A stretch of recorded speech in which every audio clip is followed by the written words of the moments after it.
అనకాపల్లి జిల్లా Sabbavaram police station పరిధిలో ఈరోజు ఒక లారీని పట్టుకోవడం జరిగింది. ఇది కొత్త తరహా గంజాయి రవాణా. అది ఏ రకంగా అంటే లారీ ఎంటీగా కనపడుతుంది. ఎంటీ లారీ ఏజెన్సీ నుంచి వస్తూ మాకు పట్టుకోవడం జరిగింది.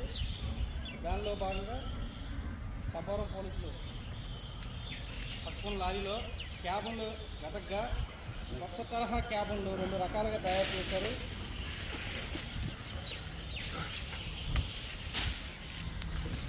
ఈ క్యాబన్ ఏ రకంగా ఉందంటే చూడండి, ఇది ఎప్పుడు రెగ్యులర్గా ఉండే ఒక క్యాబను. ఇది సీక్రెట్ డ్రైవర్ బ్యాక్ సీట్ ఉండే క్యాబను. మనిషి లోపల దిగితే తను మునిగిపోయేంత దీంట్లో ఉంది, ఇంకా కిందకు ఉన్నాయి. అదేవిధంగా ఇంకోటి డ్రైవర్ హెడ్ పైన సెపరేట్ సీక్రెట్ క్యాబిన్ ఒకటి ఉంది. ఆ క్యాబిన్లో లోపల కూడా